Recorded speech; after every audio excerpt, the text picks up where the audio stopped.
Sveiki, mielieji, su jumis Lingita ir Aiškiaregio akademijos kanalas.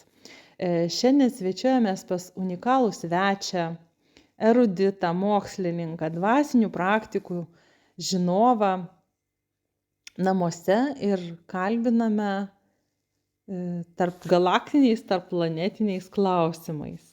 Reiškia, Žemė buvo sukurta ne vienos civilizacijos. Žemės žmonės buvo sukurta ne vienos civilizacijos, keletą civilizacijų, įvairių agresyvumo lygių, įvairių išsivystymo lygių. Jie bendradarbiavo tada ir sukūrė idėją savo genetiką, prijungė mūsų beždžionės genetiką, kuri jau buvo prisitaikiusi Žemėje gyventi, įjungė savo genetiką ir sukūrė žmogų.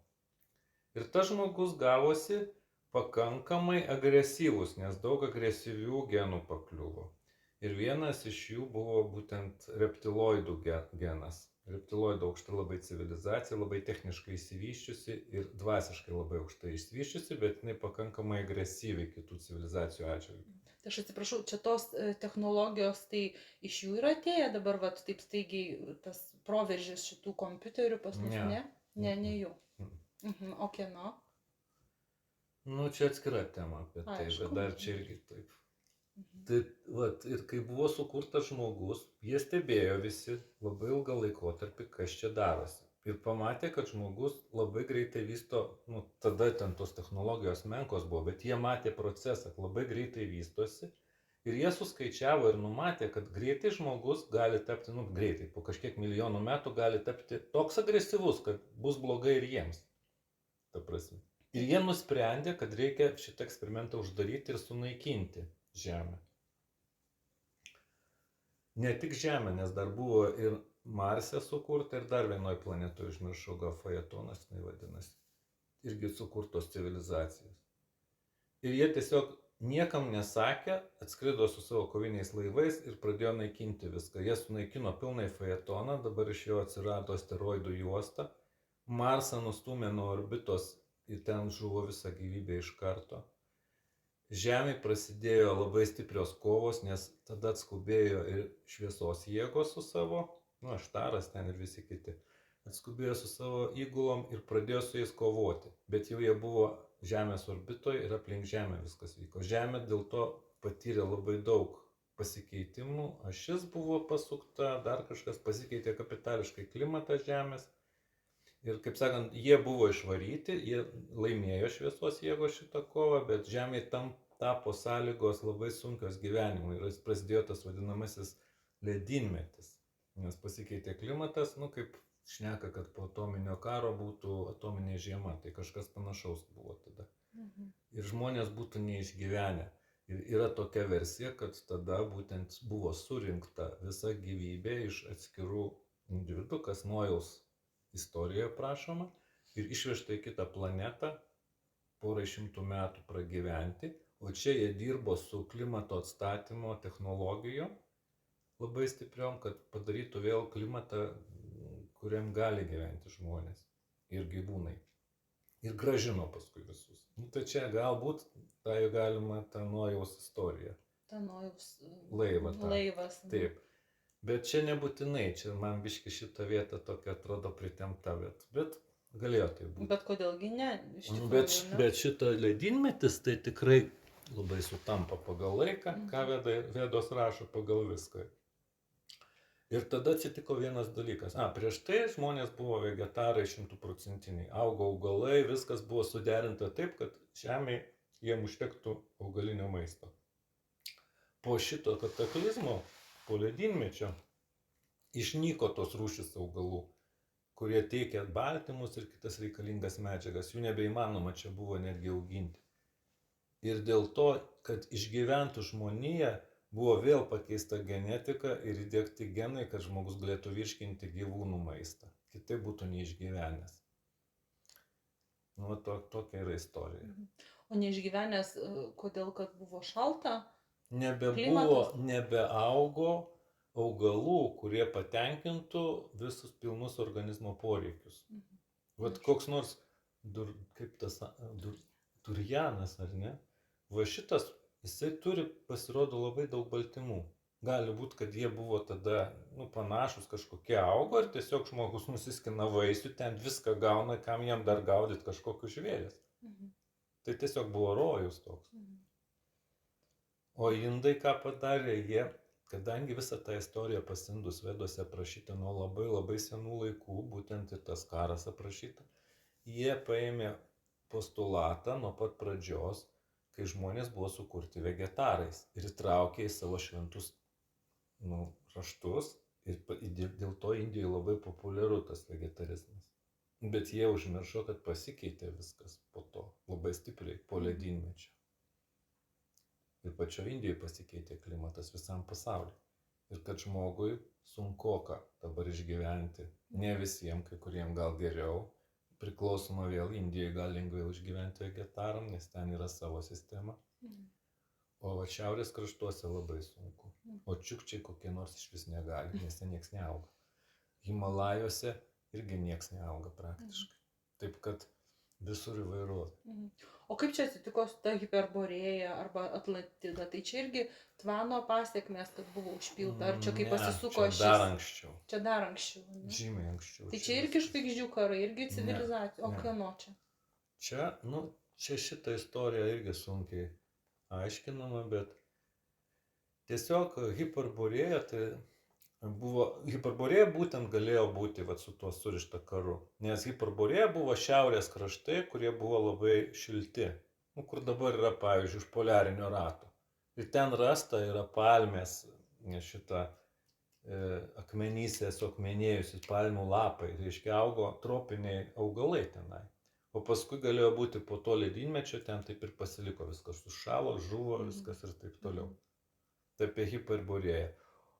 Bet čia irgi nesu garantuotas, kad čia yra tiesa ar kažkas artimatis, bet tokia versija yra. O šita Lemūrija pirmoji buvo kažkur tai dabar toj vietoj, kur yra didysis Ramusis vandenynas. Tai ten buvo toks kraštas, iš kurioje buvo ir sukurta gyvybė praktiškai. Ne gyvybė, bet protinga gyvybė, žmogus buvo sukurtas tenai. Ir paskui jinai skilo į daugelį vietų, į daugelį salų, dalis nuskendo jos, neaišku dėl ko tai buvo.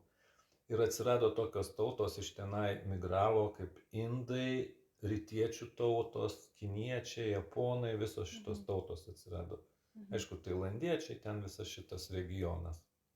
O Atlantida, kaip ir vėliau atsirado, reiškia, Atlantidos civilizacija, ir jinai buvo labai aukšta. Irgi, kiek aš suprantu, buvo ateivių, jau šiuo atveju mūsų ateivių, kurie mūsų mumis arijus, reiškia, susintetino, jeigu taip galima sakyti, suhibridino. Ir jie, reiškia, įvaldė labai daug dvasinių technologijų. Ten buvo labai surišta dvasiniai dalykai su moksliniais dalykais. Ir tada labai aukštą lygį pasiekė jų technologijos. Jie galėjo prailginti žmogaus gyvenimą, kažin kiek, turėjo energijos šaltinius, bet kokius, ten labai labai aukšta civilizacija buvo. Bet yra tokia versija, kad, reiškia, kaip visą laiką agresyvumo ir ten buvo. Ir pradėjo nebesutarti. Ir kažkas panaudojo labai galingus ginklus. Ir neapskaičiavo viso šito. Ir ta sala nuskendo. Bet turbūt buvo kažkoks ir dvasinis pagrindas, kad tą reikėjo padaryti, nes kiekvienas veiksmas, kuris vyksta fiziniam lygmenį, yra kažkom tai paremtas aukštesnio lygio priežastim. Galėjo būti, kad tiesiog dvasiniai dalykai tapo kaip ir pavergimo priežastim kažkokių kitų žmonių, kurie to nevaldė. Ir tie žiniai ten viską darė. Tai va, dalinai tas technologijos, bet jos buvo užmirštos, kai kas išplaukė iš tos salos ir pakliuvo į Egiptą. Ir kiek aš suprantu, Egipto, reiškia, visą tą filosofiją, piramidės, visą šitie dalykai, ką jie ten irgi buvo įvaldę, nemažai jie turėjo, būtent ir atėjo iš Atlantidos. Paskui buvo užmiršta po truputį vis dėlto. O kaip su tom vibracijom, tuo metu tos aukštesnės vibracijos buvo, ar tokios pat kaip dabar, ar priklauso tos vibracijos Žemės nuo žmonių vibracijų, ar Žemė tiesiog šitas konstanta, jinai anksčiau buvo visą laiką, tas Šumano dažnis? Ar... Čia Šumano dažnis, aš manau, ne visai prie ko, Aha. bet tas tiesiog ritmas, kiekviena ane? planeta turi savo vibracijų Mhm. lygį. Mhm. Ir to lygio, tame lygyje reikia sukurti tokią gyvybės formą, tokią protingą gyvybės formą, kad jinai gerai dėrėtų su tom vibracijom. Mhm. Negali būti nei per aukšta, nei per žema. Taip, kad išgyventų tiesiog, ne? Tai jo, Tam kad tiesiog, diapazone. nes jeigu mus va taip perkeltų be nieko į kažkokią tai labai išsivysčiusios civilizacijos planetą, tai mes negalėtume ten gyventi, nes ten vibracijos būtų tokios aukštos, kad mums tai, Sudegtume. gal nesudegtume, bet mūsų organizmas negalėtų funkcionuoti. Mhm. O jie atvirkščiai, kai jie atskrenda čia, jeigu pakliūna į tokias žemas vibracijas, jie irgi negali, tai jie naudoja apsaugas, pas juos technologijos yra tokios, kad jie turi aparatukus, kurie keičia vibracijas. Reiškia, juos įgalina pabūti žemose vibracijose, o žmonės apsaugo nuo jų aukštų vibracijų. Dėl to jie apsirengę būna dažnai tokius aptemptus kostiumus. Mhm. Ten labai aišku viskas nesimato, kiti kepuraitės tokias turi užsidėję. O dabar gali būti taip, kad įsikūnyje iš daugybės civilizacijų, ir tie žvaigždžių karai vyksta, nors visi kūnus turim kaip ir vienodus, bet iš tikrųjų įkūnijam kitas energijas iš įvairių civilizacijų, iš kitų planetų. Taip? O iš kiek maždaug planetų mes įkūnijam žmoniją dabar? Reiktų dabar paskaičiuoti kažkokios 7 maždaug. Netgi ne planetos, o grupės. Grupės. Ne iš vienos planetos. Keletą planetų kūrė vieną rasę, kitą, trečią, ketvirtą. Mhm. Tai pirmiausia buvo sukurta juodoji rasė. Mhm. Ir kadangi pati senoji ir dėl to negrai prisitaikė yra labai gerai būti savo aplinkoje Afrikoje, pavyzdžiui. Mhm. Jie yra stiprus, ištvermingi, jie labai gerai tinka tenai. Toliau ėjo, man atrodo, dabar aš bijau pameluoti, ėjo rytų civilizacijos, tai japonai, kiniečiai, ten visi indai, tame tarp mes paskutiniai, arijai patys paskutiniai. Mūsų kūnas blogiausia prisitaikęs žemėje būti, kaip bet būtų gaila. Tai va, bet ir mes skirtingi, iš skirtingų civilizacijų grupių sukurti. Dėl to indas skiriasi nuo lietuvio, lietuvis skiriasi visiškai nuo kiniečio ir nuo japono. Ir mentalitetų, ir suvokimų, ir išvaizda, ir visko. Mhm.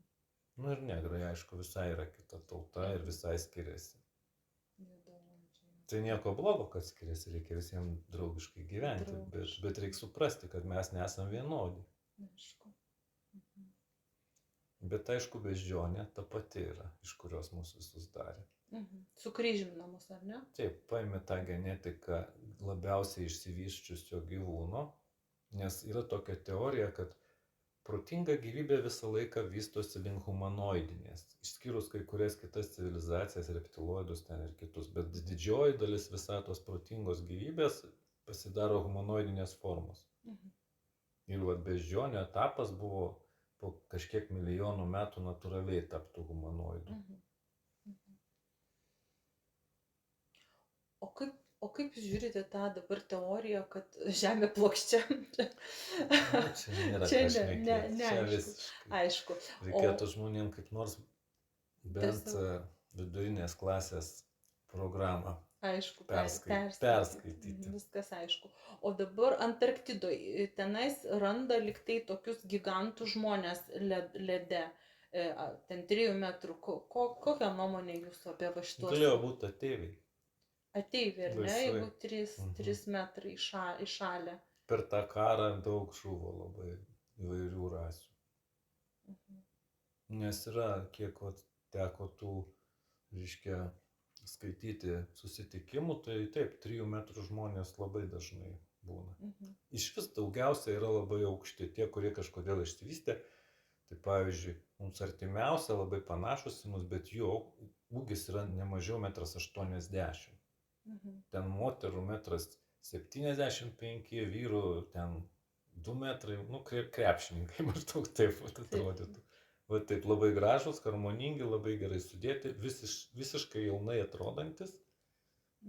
Ir taip matyt, bet yra ir apie tos gigantus, kur didesnio aukščio. Jau dar dabar jie atskrenda, reiškia. Taip, kad galėjo būti per karą, kad jie buvo nukauti ir tiesiog Mhm. kažkur ten. Nes ten labai daug dalykų ir lava lėjos, ir ugnikalniai, technologijos buvo baisios panaudotos, Mhm. kad sunaikinti žemę. Aišku. O dar noriu klausti nuomonės, kodėl Australijoje vat, yra labai tokia didelė ilga siena aptverta ir labai saugoma ir ten net elektra paleista. Girdėjau, bet nežinau. Kokia priežastis, neaišku. Nebandžiau dar detaliau Tiek. pasiaiškinti. Aha. Labai daug yra tokios netikslios ir neiškios Mhm. informacijos. Tiesiog ta informacija iš tikrųjų labai tokia visą laiką dviprasmė dabar eina, ją tikrinti turbūt reikia, ar ne labai. O, dabar viską reikia tikrinti. Aš tai vat, dabar mėgstu rasti kokią nors seną rusišką knygutę. Tais laikais, kol dar, kai tik tai leido jau šnekėti apie tai, Taip. kol dar nebuvo interneto, visų tų apgaudinėjimų, kai niekas dar nemokėjo pinigus už tai, kad kažkas paspaudė laiką arba pažiūrėjo tavo video, kur nebuvo tokio suinteresuotumo pasakot nesąmonės ir kad tik tai tave daugiau žiūrėtų. Mhm. Tai vat ten buvo daugiau tiesos Mhm. visam tam. Negali irgi 100% tikėti, bet ten buvo daug ir yra nemažai tų knygučių, jas tik sunkiai atrasti, nes buvo labai daug tokių tyrinėtojų, kurie tikrai važinėjo per tą Tarybų sąjungą ir kur kas išgirsdavo, kad vat, Mhm. kažką pasakoja, bandydavo užrašyti visą tą, suklasifikuoti ir yra neblogų tikrai dalykų. Mhm. Paskui tai prasidėjo jau kitaip, ufologai pradėjo klasifikuoti, bet ten jau sunkiau atrasti Mhm. tiesą. O ką Jūs galvojate apie tą, kad Antarktidoje, reiškia, yra ateivių bazės? Ar tai tiesa, ar kiek Šitą tiesa? nežinau, aš irgi skaičiau daug apie tai, Mhm. ten visokiausių cirkų, bet nežinau. Gali būti, tiesą sakant. Vieną tokį girdėjau labai aišku, labai gražią istoriją, kaip ten po karo reiškia. Ten istorija yra, kad Hitleris ten pabėgo ir įkūrė savo reichą. Nežinau, ar ten Hitleris ar ne Hitleris, bet buvo tokia istorija, kad amerikonai nusprendė pasiųsti karo laivus tenai. Mhm. Labai gerai ginkluotus, tai po karo jau antro pasaulinio buvo. Ir juos užpuolė lėkštės ir neleido jiem priartėti ir nieko ten nuveikti. Mhm. Kelis paskandino tuos laivus ir visi grįžo. Nė vienas toliau neplaukė. Mhm. Bet ten toliau, kas ten iš tikrųjų yra, tai Mhm. šiaip tos bazės visą laiką yra įrengiamos tokiose vietose, kur mums mūsų technologijos neleidžia prieiti, pavyzdžiui, kokiu nors kalno vidury. Mhm. Giliai ten, N kilometrų gilyje, Mhm. kur mes neturim technologijų, kaip patekti ten. Mhm. Tai gal už Australijos šitų sienų saugomų ten irgi yra kažkokios Kad bazės? jiem nereikia to. Nereikia. Jie turi technologijos, kad pavyzdžiui, jie žemės, bet kokio kūno tankumą sumažino ant tiek, kad jie tiesiog gali kaip į erdvę įskristi, o paskui viskas atsistato, grįžtų. Ir jų bazės yra, pavyzdžiui, labai giliai po žeme, bet nėra kažkokio tunelio, kad ją patekti. Tiesiog jeigu atskrenda jie, tai jie išretina materiją ir įskrenda tenai ir užsidaro viskas. Aišku. Čia yra viena technologija, yra dar kitos technologijos, kad jie sugeba, pavyzdžiui, pakeisti jų, to kosminio laivo struktūrą taip, kad jisai galėtų per kūną, per materiją pereiti, kaip sakant, per tinklelę. Kaip perlenda tiesiog.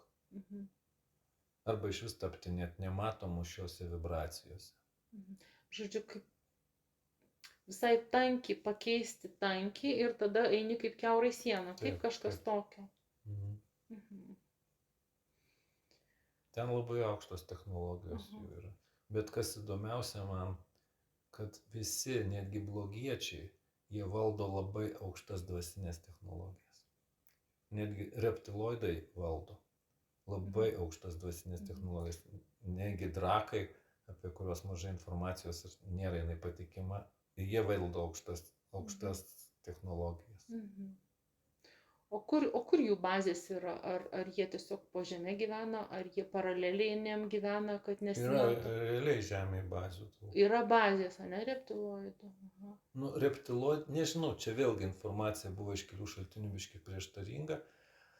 reiškia, yra tokia informacija, kad po karo to žvaigždžių, kai jie ten užpuolė, juos iš vis kelius šimtus metų nebepriėmė į Galaktikos konfederaciją, išmetė iš konfederacijos. Paskui, kai jau jie susitvarkė pas save, surado tos blogiečius, kurie viską inicijavo, juos nuteisė ten ir taip toliau, ir pasiprašė vėl priimti, po 200 metų tik tai juos priėmė tą konfederaciją. Ir dabar jie tapo, bet jiem uždraudė iš vis įkūrinėti bazės aplink Žemę. Dabar jie gali mokslininkai naudotis jau kitų ateivių bazėmis, bet savo negali kurti. Nu, tokia yra versija. Nežinau, ar jinai tiksliai. O kas čia tuos teismus vat, vykdo arba kontroliuoja va, šitą visą moralę, sistemą, tvarką? Čia kažkokia tarpgalaktinė yra? Nu tai čia jau turbūt visi rašo ir šitie New Age'as, kad yra Galaktikos konfederacija. Ir dar yra Tarpžvaigždinė sąjunga, nu, kuri apima kelias galaktikas. Bet apie šitą mažiau informacijos, bet apie Galaktikos konfederaciją tai labai daug, pas New Age'ą yra informacijos. Ir ateiviai tą pasakoja. O kas dabar vyksta iš tikrųjų? Ar tai vyksta kažkoks tai žmonių kaip egzaminas, kurie pasirinks aukštas vibracijas ir išliks, o žemose vibracijose žmonės kažkaip nebeišgyvens? Aš šito nežinau. Neturiu čia yra tokios įvairių filosofijų. filosofijos. Aš kažkaip galvoju apie viską paprasčiau. Mano čia asmeninė, kad nu, tai vyksta, bet tai vyksta būtent tam lygmenį, nu, nematerialiam lygmenį, tai yra Taip, sąmonės lygmenį. Paraleliai. Nu, net ne paraleliniam, tiesiog vyksta sąmonės lygmenį, aukštesniam vibraciniam lygmenį, tas viskas vyksta. Taip. Suplonėjęs yra skydas, kuris apsaugo Žemę nuo dvasinės energijos ir atvirkščiai dvasinės struktūras apsaugo nuo žemų Žemės vibracijų iš žmonių skleidžiamų. Tai jis yra suplonintas. Ir dėl to atsirado labai daug matančių, girdinčių, gaunančių informaciją iš ten ir taip toliau. Nes jį jau suplonino. Tai mums yra galimybė, pakėlus savo vibracijas, nu, kaip sakant, susijungti su aukštesniais dimensijom. Nuskaityta informacija, ar ne? Ta Yra informacija ta prieinama galimybė. yra. Bet ne visa, kai kokia technologinė informacija neduodama, nes mes galim save labai greit susinaikinti. Tik tai. O kaip su chronikom, Akašos chronikom? Kaip čia viskas vyksta? Aš tiksliai irgi nežinau, čia toks dalykas, labai įvairių yra pasakymų. Mano supratimu, tenai yra, mes, vėlgi, kiekviena civilizacija turi tam tikrus priėjimus prie to. Pagal jos išsivystymo lygį duoda priėjimus, kaip dabar, vat, pavyzdžiui, debesį į serverį, kiekvienas turi savo slaptažodį ir priėjimo lygmenį. Taip. Ne kiekvienas prieis prie visos informacijos. Jam suteikiama kažkas. Tai matyti yra kažkoks, nežinau kas, gal ta konfederacija, kuri tiesiog suteikia, kad būtų saugu tiesiog. Kontroliuoja. Nu, O tai yra kaip energoinformacinė kažkokia biblioteka, ar ne, kur žmonės, kai kuriems žmonėms, kur reikalinga ta informacija, gali prieiti, nuskaityti informaciją. tai kažkas turbūt. Kažkas tokio. Nu, kaip kompiuteriniai debesis dabar kažkas tokio, tik jinai yra aukštesniuose, reiškia, aukštesniuose dimensijose visas tas padarytas. Aišku. Nu, man taip atrodo, aš čia neturiu Taip, čia mes informacijos. visi debesis, bandom nuskaityti debesis, ar ne? Jo, Dalintis taip. tą informaciją, kurią Taip. galbūt žino. O dar noriu klausti, o kaip su to mėnuliu yra, va tenais, galvoju, manoma, kad ten yra bazė ateivių, ar ne, kitoj pusėje, ar kokios jų žinias turėtumėt Pilnai pasidaryti? realu, kad ten yra bazių nemažai tame mėnuly. Kodėl ten neturėtų jų būti, jeigu Žemė yra pilna jų. Ir ten labai patogu, jisai, reiškia, viena pusė nelabai matosi, lengviau ten viską daryti. O kaip ten iš tikrųjų, tų istorijų ten visokiausių apie tą mėnulį, bet nežinau. Nu labai keista, tiesiog, kad tas mėnulis visą laiką kažkoks kitoks, arba dieną dabar mėnulį vieną kartą važiuoju, žiūriu, ir saulė šviečia, ir mėnulis, tai taip ir nesupratau, kas vyksta. Vieną kartą tai blynas degantis, tai kitą kartą labai mažiukas. Vat. Ne, čia su to nesusiję, greičiau su atmosfera.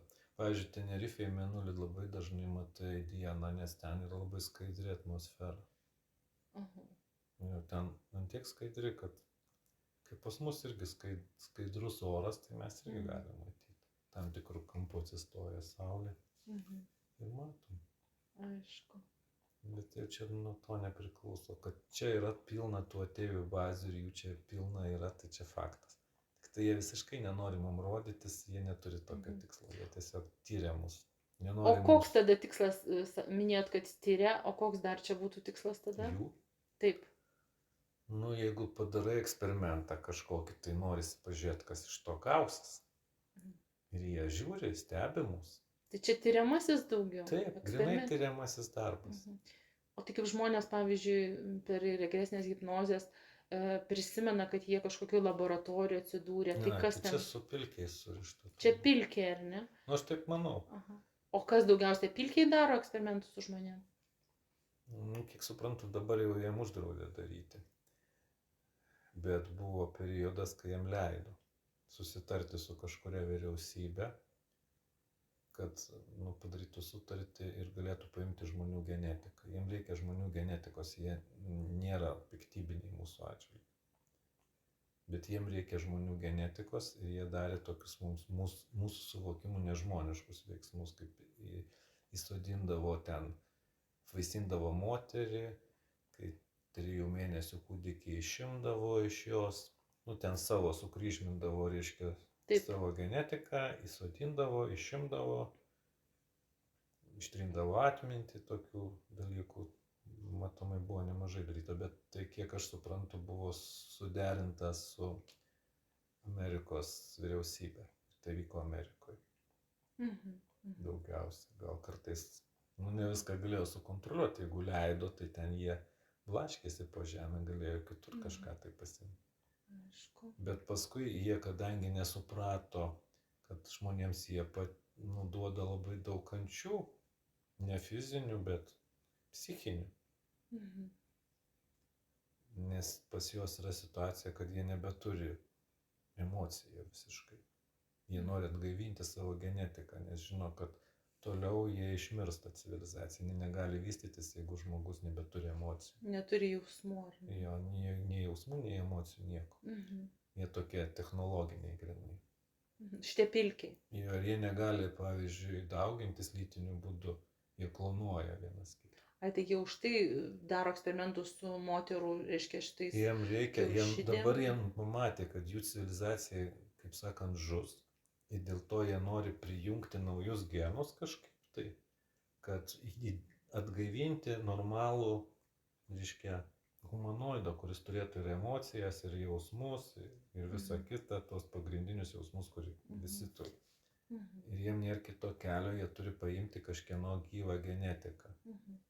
Tai žodžiu, iš tikrųjų emocijos ir jausmai tai yra šitos žemės privalumas, kad žmonės gali tą išgyventi šitą visą gyvybę, ar ne, per jausmus. Tai būtinai, kitaip, jeigu jų nėra, tai jokia civilizacija negali vystytis. Visiškai. Jausmai reikalingi. Taip, čia yra būtinas atributas.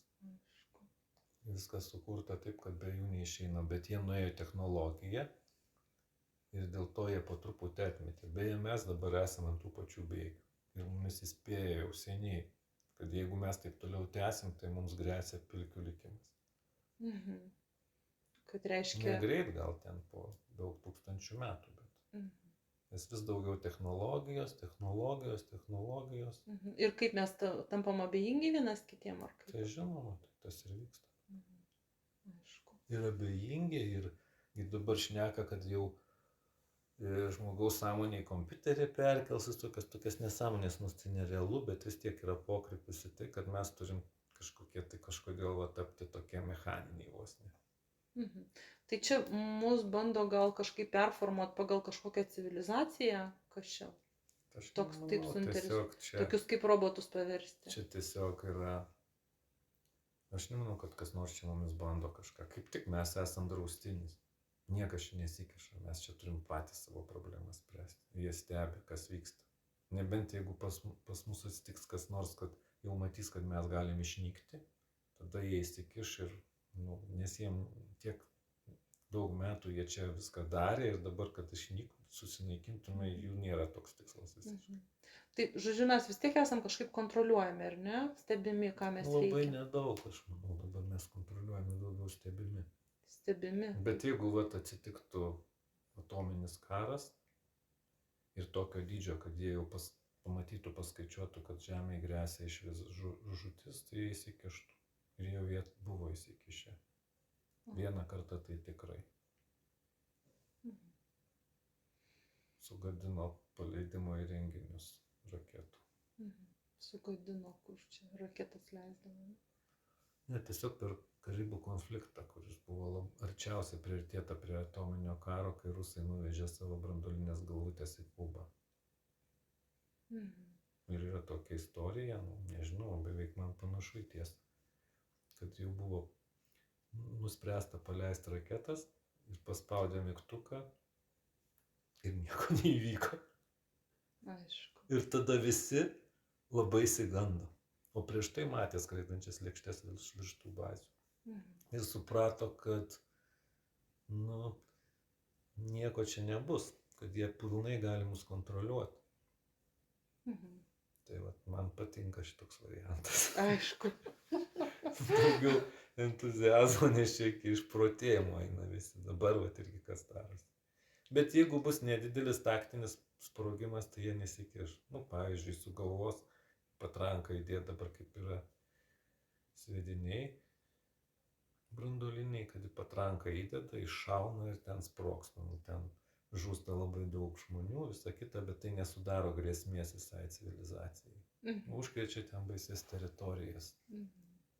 Tai į šitokius dalykus jie nesikiš, bet jeigu bus aktyvuotos raketos jau tos balistinės, tarpkontinentinės, amerikonų arba rusų, tada manau jie kištis turėtų. Aišku. Tai reiškia šita konfederacija tarp galaktinė, taip? Jau tada kontroliuotų, kad neišmirtų civilizacija. Čia tiesiog yra ne visa konfederacija, ten galybė tų yra civilizacijų, eina ten tūkstančiai. Tai yra grupė paskirta, kuri kuruoja ir keičiasi. Nebeprisimenu, iš kokio dabar žvaigždyno buvo, bet kiek prisimenu, iš Sirijaus buvo. Jo, dabar mes iš Sirijos žvaigždės civilizacijos buvo kuratorius. Dabar ateis, nebeprisimenu, susimaišė iš kito žvaigždyno. Dabar turi keistis jie, o gal jau pasikeitė. O kaip nustato, kas pasikeičia? Informacija, kas čia duoda? Tai ateiviai pasako. Pasako.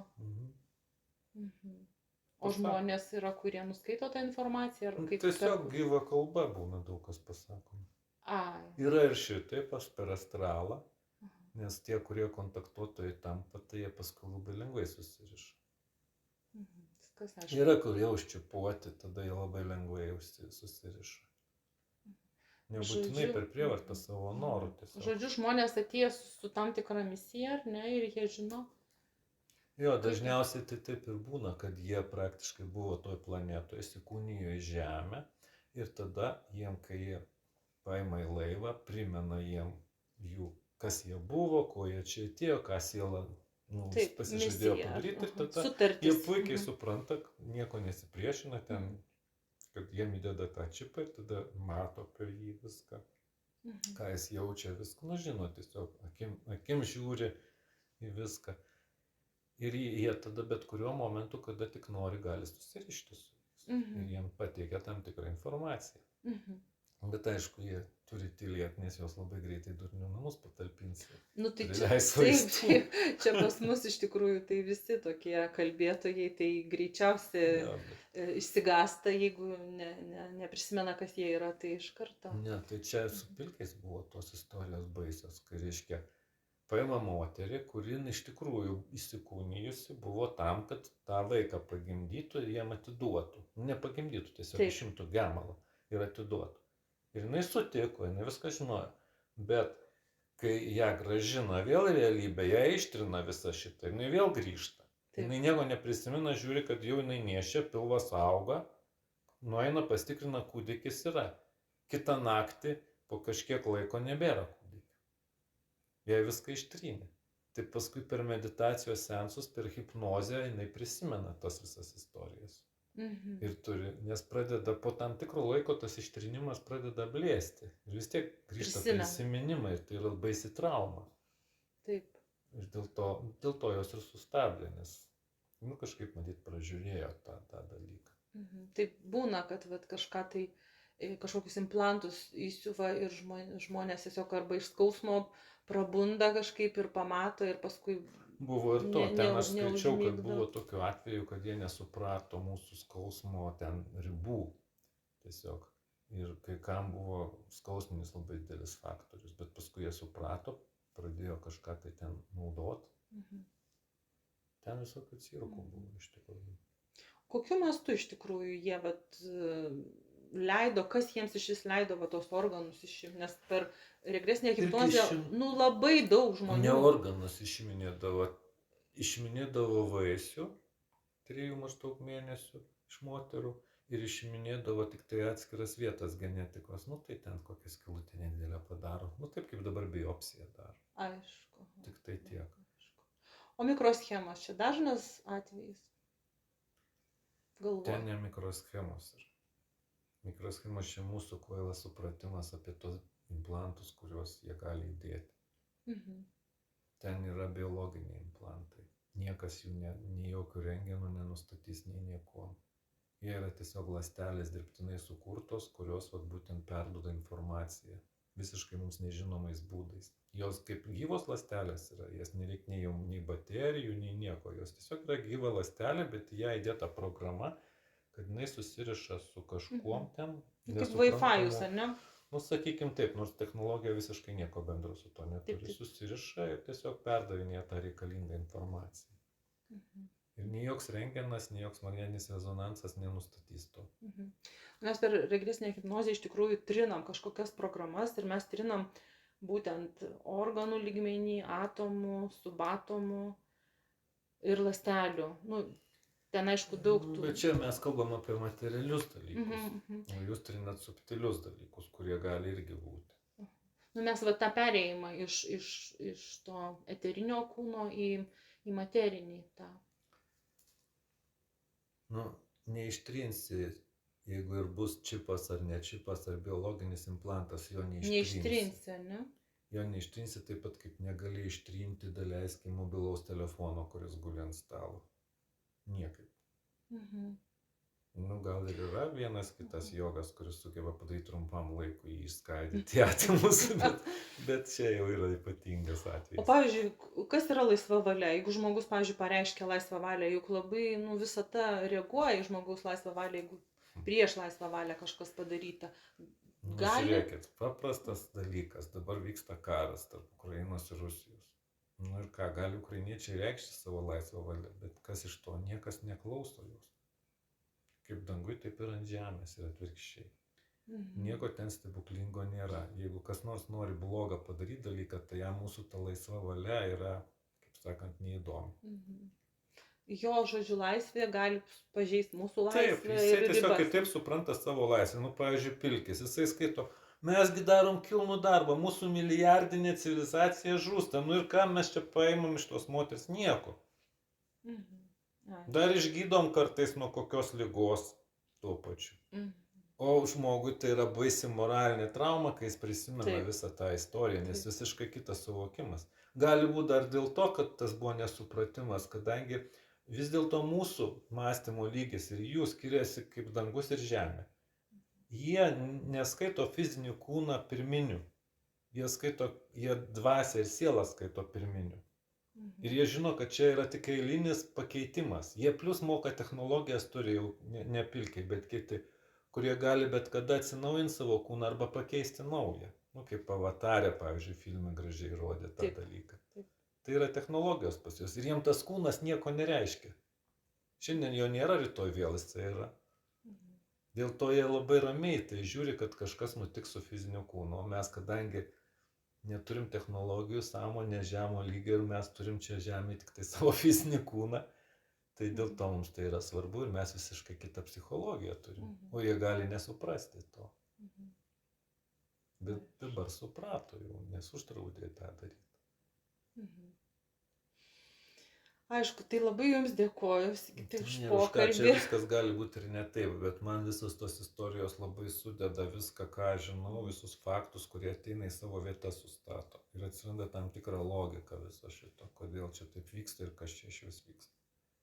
Nes kitaip tai jokios logikos atrodo nėra. Nu, tai nieko. Gal Kaip vakar per tą Aha. filmą Poirot, kai sakė, atsimeni, kad, reiškia, sako, aš tikėjau į Dievą, bet pamačiau, kiek daug čia karuose kančių, kiek neteisybės ir kiek visko, kad aš negaliu tikėti į Dievą, kad jis visą tą leidžia. O iš tikrųjų, kodėl Dievas leidžia visą tą? Va todėl ir leidžia, kad yra laisva valia viską daryti ir kurti kaip kas nori. Ir jisai tiesiog, jisai yra kūrėjas visko, kas gali būti ir kas bus. O mes irgi esam kūrėjai. Ir mes to kūrėjai, gėrio, ir ta to prasme, blogio kūrėjai. Taip. Bet jisai sukūrė iš pat pradžių viską, nuo nulio, kaip sakant. Ir paleido kiekvienam laisvą valią. Kiekvienam protingam subjektui, kuris turi protą, sąmonė, jam davė laisvą valią elgtis. Ir čia irgi jo žaidimas ir eksperimentas. Pažiūrėt, kas bus. Irgi eksperimentas. Taip, aš manau, kad toks žaidimas, eksperimentas. Kaip leido vaikams, žodžiu, pažaisti smėlio dėžėjai, tėvai. Ar ne kažkas tokio? Kažkas tokio, nes esminis Dievo dalykas yra, kad jisai mato, kad mūsų sielos yra amžinos. Čia jo yra. Niekas nesukurs sielos ir niekas jos nepanaikins išskyrus patį Dievą. O toliau, kad ten kažkas kūnus prarado, kas čia tokio. Nu tai žodžiu, leidžia į smėlio dėžę vaikus pažaisti, uždeda kombinzoną ir jūs maždaug žaisite. Ir jeigu tą kombinzoną suplėšia arba ištepė, sako, tiek to. Galėjai nedaryti, bet tiek to. Viskas aišku. Rengia ir naują uždeda ir viskas. Labai bet yra dar vienas niuansas, kuris biški jau nebeatsispindi, nes vis tiek emocijos, kurias mes sukaupėm, pereina ir į sielos lygmenį tam tikros. Įsirėžia į sielos. Ir jeigu jos yra tokios neigiamos stipriai, tai jos nedaro gerų dalykų sielai. Bet iš kitos pusės siela turi potyrius, kaip gali būti blogiausias variantas, kas yra pragaras, kas yra va šitas. Tai gal siela tada už tai ir veržėsi vėl ateiti į šitą žemę, vėl taip sunkiai kažkaip ten kentėti per kančias, bet atitaisyti tą tokį įspaudą, kurį padarė praeitam gyvenimui. Sunku pasakyti, o gal siela tiesiog turi tą patirtį ir džiaugiasi, kad jis turi tą patirtį. Paskui ateina į kitą situaciją, kur, reiškia, gauna priešingą patirtį, gerą patirtį. Kažkas būna auka, kažkas būna budelis, paskui apsikeičia vietom, pasiima patirtis, o paskui tampa šviesos būtybė per kažkiek tai inkarnacijų, galbūt. Žodžiu, mes išgyvenam tą dualizmą ir pliusą, ir minusą, ir va taip va čia žaidžiam. Bet čia yra iš pačio aukščiausio Dievo lygmens, taip matosi. O kai mes pakliūnam į žemesnį, jau materijos tam tikrą lygmenį, tada gaunasi, kad vis dėlto yra tai svarbu. Gyvybė yra šventas dalykas. Ir galaktinė konfederacija yra pats švenčiausias dalykas - gyvybė. Ir yra, jie neleidžia, šviesos jėgos neleidžia atimti gyvybės. Kitam gyvybės. Neleidžia niekam atimti. Kiek ten teko girdėti, kad yra planeta kalėjimas. Niekas jokių mirties bausmių neturi. Jeigu kovoja ir kas nors žūsta, tiek to. Bet jeigu ką nors nuteisė, tai pakliūna į tą kalėjimą, planetą atskirą, iš kurios jokių šansų ten pabėgti ar ką nors. Ir tada ten juos bando perauklėti, kai kurie persiauklėja, kai kurie ne, tai jau ten dirba su tom sielom, kurio... Čia sielos, ar ne? Ne sielos, čia fiziniai formai. Čia fiziniai, gauna irgi skafandrą ir fiziniai. Aš nežinau, kokios ten sąlygos, gal nereikia skafandro, bet ta prasme, ten fizinė prasme. Kad ir aukštų civilizacijų, kurie vis dėlto, kokie nors reptiloidai, kurie sukėlė tą karą, daleiskim, jie atsidūrė tenai. Tai jie irgi evoliucionuoja, jiems irgi reikia to evoliucijos ėjimo į šviesą, vibracijų kėlimo. Visi evoliucionuoja. Aišku. Bet jie nuo reptilijos atsirado, reptilija yra toks daiktas, kuris, pasikė toks instinktas yra. Pas yra grobikiškas instinktas ir jiem reikia tą suvaldyti. Ir jie natūraliai atsirado. Bet pas mus žmonės irgi tos reptilijos yra, pas mus irgi toks grobikiškas. Jie dadėjo ten kažkiek procentų savo genų. Čia tas eksperimentas ir buvo taip. Ar gali padaryti taip, kad skirtingos, reiškia, civilizacijos sukurtų bendrą gerą produktą? Dėl to žmonės tokie agresyvūs. Kad vaikai gražiai žaiskite, nes smėlio dėžėjai. Ar galima tai padaryti? Ar galima? Aišku. O pragaras, kas tai yra? Ar išvis yra pragaras? Nežinau. Manau, kad ne. Manau, kad tokio fiziniai formai netgi neegzistuoja, aš manau, tokio dalyko. Tai pačiame žmoguje gali būti ir dangus, ir pragaras, ar Taip, ne? taip. Išgyvena visi tie žmogus arba dangus. pragarą patys pasidaro. Bet tokios formos, kad ten kažkodėl turėtų tas sielas kankinti, tai man atrodo kažkas ne taip čia iš vis. Aišku, čia. Kaip ta Mindo anekdotė. Taip. Žinai, kur, reiškia, patenka vyrukas į pragarą. Nu, jam taip paaiškino. Taip. Eina, žiūri jūrą, saulės, smėlis, palmės, super viskas. Nei jokių velnių nesimato, nieko. Galvoju, nu kas čia dabar. Eina toliau. Ieško, nu nėra, nei jokio velnio. Nu pragaras, bet velnių nėra. Paskui žiūri, vienoj palmėj sėdi velnias. Klausyk, sako, tai aš čia į pragarą pakliuvau? Taip. Sako, o tai klausyk, o kur čia tie visi smalos, ten visi tie, kas čia ką verda? Tas sako, čia dezinformacija, niekas čia nieko neverda, tu ramiai savo čia būk, džiaukis gyvenimu, viskas čia yra ok. Nu, tas toliau vaikšto, girdi, kažkas tai rėkia, vaitoja, prieina duobė tokia iškasta, o ten iš tikrųjų verda viskas. Tai jis pribėgo prie to velnio, sako, klausyk, čia viskas gerai, o kas toj duobėj? Ai, sako, krikščionys ten, jie taip nori. Aišku. Čia indai tokius anekdotus pasakoju. Aha, žodžiu, viskas mūsų galvoje. Jeigu yra tokia pasaka apie pragarą, tai taip ir yra, taip? Bet yra kitas niuansas. Reikia neužmiršti, kad vibracijų lygmenys skirtingose vietose yra skirtingi. Ir yra planetų, kurių yra labai žema vibracija. Ir yra gyventojai tų planetų. Ir yra astralas su labai žema vibracija. O yra dar žemesnių? Jo, žmogus ne pats žemiausias. Žemė ne pati žemiausia. Ne pati. Tai va ten galima skaityti pragarų. Tai gal ten Šitas papuola, planetas. kai pasirenka žmogus Jo, jeigu Tai tada ir jis keliauja. Tai gali būti. pagal sielos planą, ne? Kad... Gali būti, jeigu jisai pasirenka. Čia sunku pasakyti, bet kad tokie egzistuoja pasaulyje, tai taip. Bet jie nėra sukurti tam, kad mumis nubaustų. Mes patys pasirenkam, taip? Taip. Aha. Nu taip, tokia versija Volšas gerai apie taip rašė. Žinai, Volšas. Volšas. Pokalbiai su Dievu. Aha, girdėjau apie šitą Labai knygą. gera knyga, reikia paskaityti būtinai. Aha. Tai jisai sakė, jūs pakliūsite ten, kur tikite, kad taip turite pakliūti. Ir būsite ten tiek, kol jums neatsibos ir nepasakysite, kad aš noriu į kitą vietą pakliūti. Taip. Man tas labai patiko. Aišku. Gerai, tai labai ačiū, sakytai, už pokalbį. Prikalbėjau cirku. Labai gerai, labai visi džiaugsis. Bet pasakykit būtinai, kad gal viskas yra kitaip. Dėkuoju už pokalbį. Ačiū, kad klausėtės ir iki kitų susitikimų.